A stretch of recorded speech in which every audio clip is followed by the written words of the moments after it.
welcome back to the Rabbit Hole Chronicles. I'm your host, Percival Blackwood, and this is part 2, 60 years of cover-up finally exposed, of our deep dive into the JFK assassination. In part 1, we examine the impossible bullet, the disappeared brain, the magic X-rays, and the many lives of Lee Harvey Oswald. If you haven't listened to part 1, I strongly recommend starting there, because today we're going to see how all these lies slowly came undone. Today's journey will take us from the first cracks in the official story through to the explosive revelations of 2025. We'll see how each decade brought new evidence that further demolished the lone gunman theory, and why, after all this time, thousands of documents remain hidden. So let's pick up where we left off, with a public that had no idea they'd been lied to.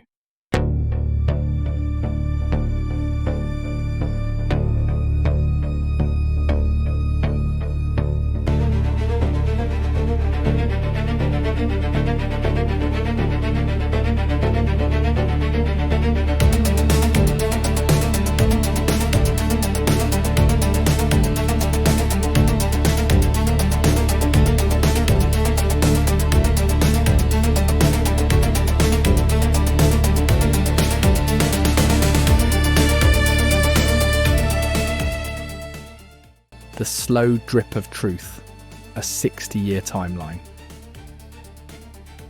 Here's something remarkable. Everything we discussed in part 1, the impossible bullets, the altered medical evidence, the intelligence connections, none of this was known to the American public in 1963. The truth has emerged like water torture, one drop at a time over 6 decades. Let me walk you through how Americans actually learned what really happened. The 1960s were the years of enforced ignorance. The Warren Commission released its report in 1964. Oswald acted alone, case closed. Those who questioned it were dismissed as cranks. But cracks appeared quickly. In 1966, lawyer Mark Lane published Rush to Judgment, the first major challenge to the official story. That same year, Kennedy's brain mysteriously vanished from the National Archives, though the public wouldn't learn this for years. The 1970s saw the dam begin to break. In 1975, America experienced a collective shock. The Zapruder film was shown on national television for the first time. For 12 years, Americans had been told Kennedy was shot from behind. Now they watched their president's head snap violently backward. Suddenly, conspiracy didn't seem so crazy.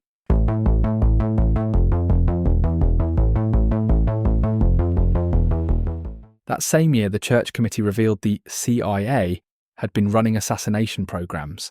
The agency that swore it would never operate domestically had been lying all along. By 1979, Congress could no longer ignore the evidence. The House Select Committee on Assassinations concluded JFK was probably assassinated as a result of a conspiracy. Think about that. Congress officially said there was probably a conspiracy. But without the internet, this news cycle faded quickly. The 1990s brought people power. Oliver Stone's JFK created massive public pressure. The government was forced to create the Assassination Records Review Board. Finally, real investigators got access to evidence. What they found was shocking. Autopsy photos had been altered. 2 different CIA teams had worked on the Zapruder film. Witness after witness testified to evidence tampering. The 2000s and 2010s saw the drip become a stream. Researchers could finally collaborate online. Document releases accelerated. In 2017, promised full disclosure was delayed again for national security.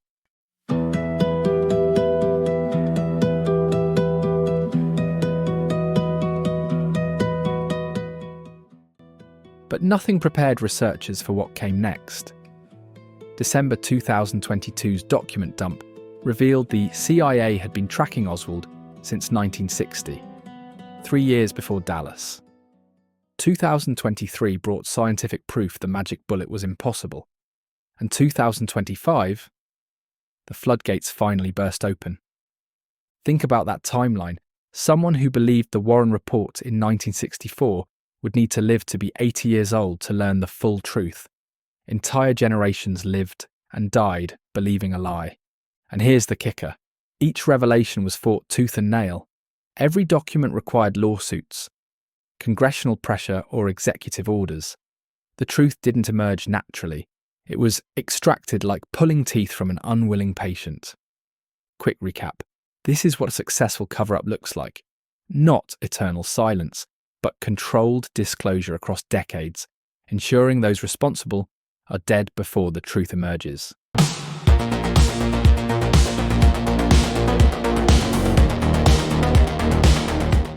Modern science destroys ancient lies. One of the most compelling aspects of the JFK case is how modern technology keeps destroying the official story. Science doesn't lie, and science says the government did. We already discussed Knott Laboratories' 2023 breakthrough using 3D laser scanning. But that's just the beginning. In 2022, a peer-reviewed study in Forensic Science International used computational ballistic analysis on the headshot. While researchers confirmed a shot from behind, their data showed anomalies suggesting multiple impacts, exactly what witnesses described.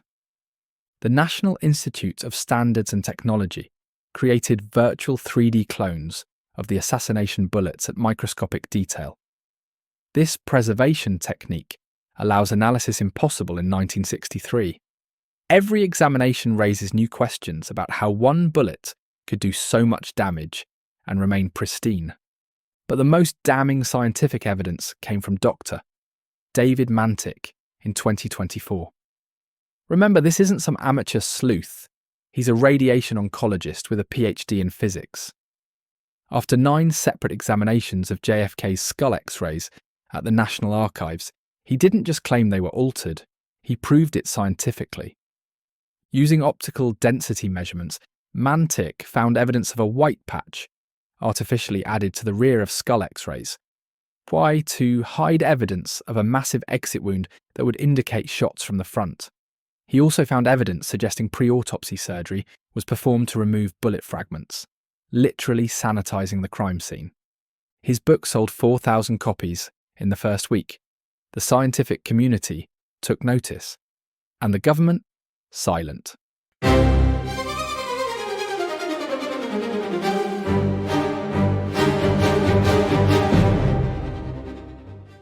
The 2025 revelations, the dam breaks. Which brings us to the present. On January 23, 2025, President Trump signed Executive Order 14,176, mandating release of all remaining JFK, RFK, and MLK assassination records. The March 2025 document dump included 80,000 previously classified pages. Let me share the highlights, and remember, this information was hidden for over 60 years. First, the CIA finally admitted what researchers suspected for decades. George Ioannidis, a psychological warfare specialist, ran the anti-Castro group that had direct confrontations with Oswald in New Orleans. When Congress investigated in the 1970s, the CIA brought Ioannidis out of retirement to be their liaison, never revealing he was actually involved in the events being investigated. Think about that. They sent the suspect to help investigate the crime, and when he successfully stonewalled Congress, they gave him the Career Intelligence Medal in 1981, a medal for lying to Congress about the assassination of a president. The documents also revealed that 47% of US Embassy political officers in 1961 were actually CIA agents under diplomatic cover. The Paris Embassy alone had 123 intelligence officers pretending to be diplomats. This wasn't intelligence gathering, this was an invisible occupation. But perhaps the most shocking revelation came in February 2025. The FBI announced they had discovered approximately 2,400 previously unknown JFK-related documents during an electronic inventory. They found them, after 60 years, in their own field offices. Either the FBI is spectacularly incompetent at record keeping, or they've been hiding documents while swearing they turned over everything. Neither option inspires confidence. The legal battles that force truth. None of these revelations happened voluntarily. It took decades of legal warfare to pry loose even redacted documents. The turning point came in October 2022, when the Mary Ferrell Foundation sued President Biden and the National Archives. They alleged systematic violation of the 1992 JFK Records Act through confusion, gaps in records, overclassification, and outright denial. The lawsuit exposed how agencies would reclassify already released documents, lose files that researchers had previously seen, and use claims of national security to hide embarrassing information rather than genuine secrets. In January 2025, the Congressional Task Force on Declassification held hearings with a perfect title: 60 Years of Government Obstruction. Testimony revealed a pattern of deliberate deception across multiple agencies and administrations. Even Judge Burt Griffin, who worked for the Warren Commission, broke his silence in 2023. While defending the Commission's work, he revealed the intense pressure they faced to reach predetermined conclusions. They were given limited time, limited resources, and unlimited expectations to confirm Oswald acted alone. A pattern emerges. Every revelation required force. Every document required a fight. Every truth required a lawsuit. This isn't how innocent governments behave. Following the money and power.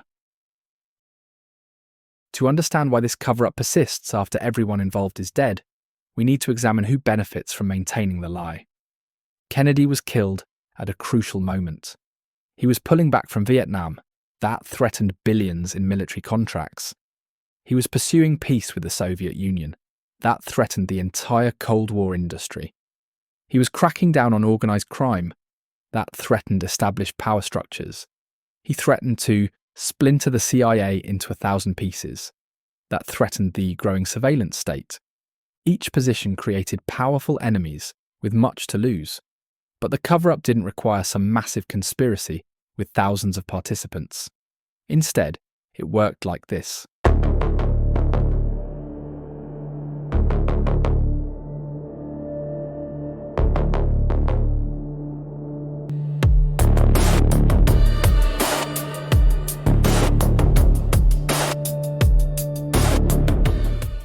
The CIA needed to hide illegal domestic operations. The FBI needed to cover Hoover's failure to prevent the assassination. The Secret Service needed to hide security lapses. The military needed to protect ongoing operations. Politicians needed to prevent public panic. Each agency had its own reasons to avoid the truth. Each department had its own secrets to protect. The cover-up became self-sustaining, a system where everyone benefits from maintaining the lie. And once you've lied about murdering a president, what won't you lie about? The template for modern deception. The JFK assassination established a template still used today. Here's the playbook. Establish the official narrative immediately, before investigations even begin. Marginalize dissenting voices. Label them conspiracy theorists. Destroy or classify contradictory evidence. What they can't see can't hurt you. Reward those who support the narrative. Medals, promotions, book deals. Wait for witnesses to die. Time solves many problems. Sound familiar? It should. We've seen this pattern repeated through Vietnam, Watergate, Iran-Contra, and beyond. The JFK assassination wasn't just a murder, it was a masterclass in public manipulation. What we know versus what we're told. Let's be crystal clear about where we stand in 2025. The evidence proves multiple shooters fired from multiple directions. The single bullet theory is physically impossible. Medical evidence was altered and destroyed. The CIA tracked Oswald for years before Dallas. Intelligence agencies ran a coordinated cover-up. The official story still claims Oswald acted alone.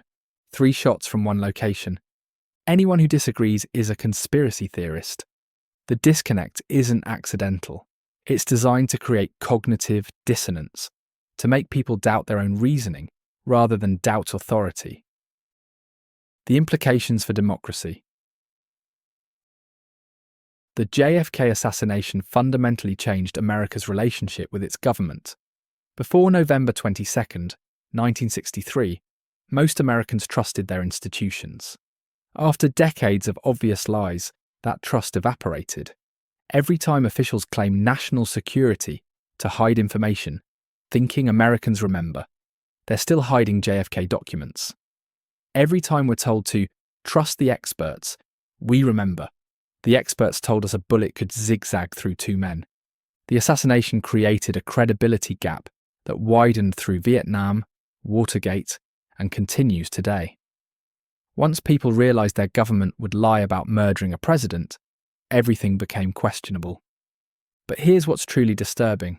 After 60 years, with most participants dead, with the Cold War over, with the Soviet Union gone, they're still hiding thousands of documents. What could possibly be in those pages that's worse than what we already know? The only logical answer is that the remaining documents prove definitively what researchers have said all along, that the assassination was a coordinated operation involving multiple government agencies, and the cover-up continues because the same agencies still exist. Where we go from here. So what do we do with this knowledge? First, we demand the release of every remaining document without redactions. The CIA and FBI need to face real consequences for decades of obstruction, and we need to fundamentally restructure how intelligence agencies operate in a democracy. But more importantly, we need to remember. Remember that governments lie. Remember that official stories often serve power, not truth. Remember that questioning authority isn't paranoia, it's patriotism. The truth about November 22nd, 1963 matters because justice delayed is justice denied. It matters because agencies that lie to the public cannot claim legitimacy. It matters because we can't understand our present without understanding our past. Conclusion: the view from the rabbit hole. We've spent these 2 episodes walking through evidence that would be unbelievable if it weren't so well documented. Magic bullets, missing brains, altered X-rays, intelligence operations, witness intimidation, and 6 decades of lies. Lee Harvey Oswald's final words were, I'm just a patsy. The evidence overwhelmingly supports that claim. He may have been involved, but he didn't act alone. He was part of something larger, something that powerful forces still don't want us to fully understand. The JFK assassination is a Rosetta Stone for understanding how power really works in America. It shows us how narratives are constructed, how truth can be buried, and how long lies can persist when backed by institutional force. But here's the thing about truth. It's patient. It waits. And eventually, inevitably, it emerges. Through declassified documents, deathbed confessions, and scientific analysis, the facts about Dallas keep surfacing, despite every effort to suppress them. Our job as citizens is to remain curious, skeptical, and demanding, to reject official narratives that insult our intelligence, to support researchers and journalists who dig for facts, and to remember that in a democracy, the government works for us, not the other way around. The journey down this particular rabbit hole has shown us something important. Sometimes the conspiracy theorists are just people who paid attention to the evidence. Sometimes the paranoid are simply those who noticed the patterns. And sometimes the truth is exactly as disturbing as we feared. That concludes our 2-part investigation into the JFK assassination. If these episodes opened your eyes, please share them. The more people who understand the real history, the harder it becomes to perpetuate the lies. Next week, we're exploring Operation Paperclip, how America secretly imported Nazi scientists after World War II and gave them new identities. If you think the JFK story was disturbing, wait until you learn who was running parts of our space program. Until then, keep questioning, keep researching, and remember, the truth isn't just out there. Sometimes it's locked in a classified file, waiting for someone brave enough to demand its release. This is the Rabbit Hole Chronicles, reminding you that in a world of lies, seeking truth is a revolutionary act. The Rabbit Hole Chronicles is an independent production. We believe that questioning authority isn't paranoia, it's democracy in action.